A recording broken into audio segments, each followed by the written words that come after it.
Sri P. Chithambaram, 10 minutes. Mr. Deputy Chairman, sir. I'll take less than 10 minutes. My colleague, Mr. Yes, come. Mr. Sybil will take the rest of the time.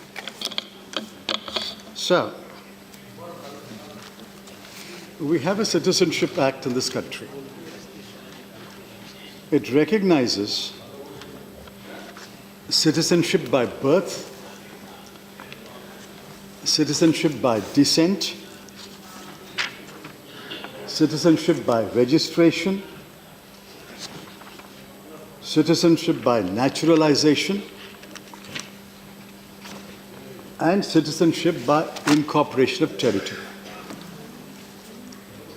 These are universal, but I'll be very brief, he will speak. These are universal principles.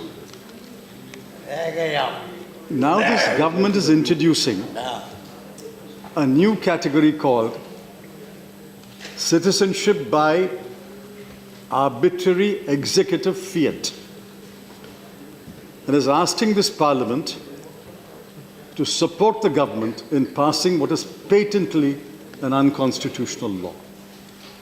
My friends have spoken about it, others will speak about it. We are elected representatives of the people. The Constitution has asked us, in the first instance, to judge the constitutionality of a bill. We can't pronounce on the constitutionality, but we have a responsibility to pass what is constitutional. Not all of us are lawyers. In fact, not all of us should be lawyers. We should be from every walk of life. And from every walk of life, we must bring our collective wisdom and common sense to say, is this constitutional or not? What are we doing in this house? What we did in the other house and what we are doing in this house is abdicate our primary responsibility in favor of another of the three entities and organs of the Constitution. What we are doing, you're pushing the issue to the lap of the judges. You think it will stop here? It will not stop here. It will eventually go to the judges. And the judges are respectable people, but they're unelected judges. Unelected judges and unelected lawyers will ultimately decide whether what we do is constitutional or not. This is a slap on the face of Parliament. Parliamentarians are being asked to do something unconstitutional, and then the baby is passed on to the judiciary, and in the judiciary, lawyers and judges will decide what you have done is constitutional or not. Knowing this is unconstitutional, I'm afraid this government is ramming through this bill in order to advance its Hindutva agenda. This is a sad day. Thankfully, they're not amending the Constitution. They're only making a law. And I'm absolutely confident and absolutely clear in my mind this law will be struck down. Sir, I have a few questions. And I want to know who in the government found answers to these questions. If the Law Department has advised answers to these questions, please ask the Honorable Home Minister to lay the opinion of the Law Ministry on the table of the House. If it is the Home Ministry itself, in its wisdom, found the answers to the question, let us see the final note placed by the Secretary before the Home Minister. If it is the Attorney General who has been consulted, the Constitution has a provision to invite the Attorney General. Please call the Attorney General to this House. We'll ask him these questions. But somebody has to take responsibility for the answers to these questions. These questions are well known. Let me read it very rapidly. 1. How do you group three countries, Afghanistan, Pakistan, and Bangladesh, and leave out the other neighbors? 2. How do you identify only 6 religious groups, Hindu, Sikh, Buddhist, Jain, Parsi, Christian, and leave out others like Ahmadiyas, Hazaras, Rohingyas? 3. Abrahamic religions are 3: Christianity, Judaism, and Islam. Why have you included Christianity and left the other 2? 4. Why have you excluded Sri Lankan Hindus and Bhutanese Christians? Look at the exclusionary, inclusionary hyphenation. Sri Lanka is excluded, Hindus are included. Bhutan is excluded, Christians are included.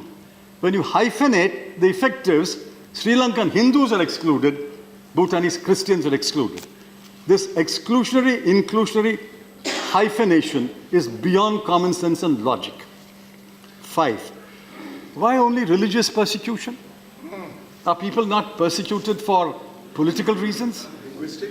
Are people not persecuted on linguistic grounds? Are people not persecuted by unleashing internal wars against them? Why only religious persecution? Why not every kind of persecution? 6.